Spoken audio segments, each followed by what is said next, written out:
আসসালামু আলাইকুম।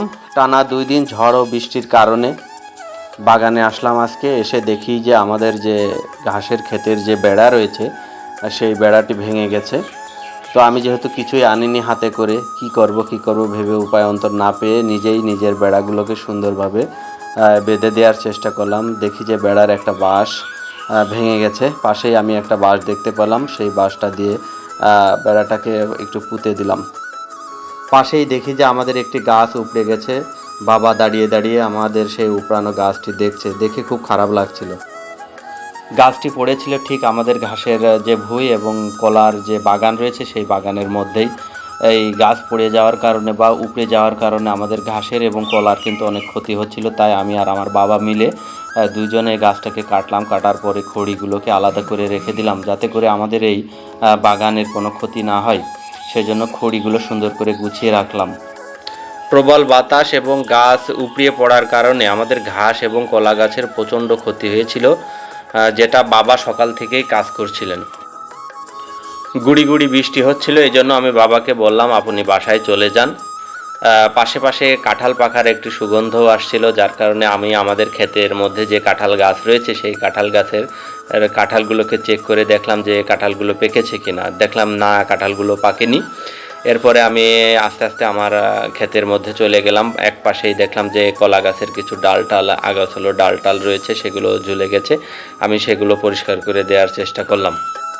বাগানের উত্তর দক্ষিণ বরাবর যে আইল রয়েছে সেই আইলের পাশেই অনেকগুলো বেগুন গাছ লাগিয়েছিলাম।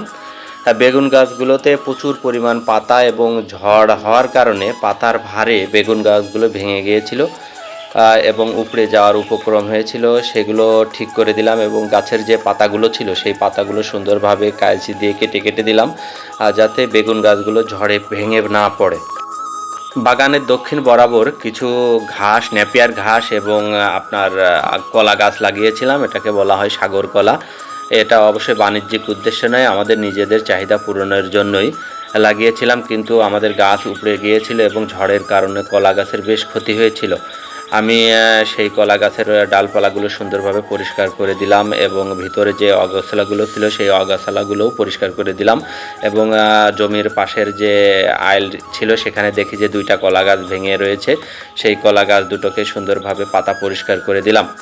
পাশাপাশি বাগানের মধ্যে কিছু মিষ্টি কুমড়ার গাছ লাগিয়েছিলাম। দেখলাম যে মিষ্টি কুমড়ার গাছের ফুল এসে গেছে, কিন্তু অতি বর্ষণের কারণে মিষ্টি কুমড়ার গাছগুলোর ক্ষতিগ্রস্ত হচ্ছে। এই জন্য যে বাড়তি আবর্জনা ছিল সেই আবর্জনাগুলোকে ছেঁটে ফেললাম এবং গাছগুলোকে সুন্দর করে কাটিং করে দিলাম, যাতে ওখান থেকে কুশি বের করে আমাকে অধিক ফলন দিতে সহায়তা করে এই মিষ্টি কুমড়ার গাছগুলো।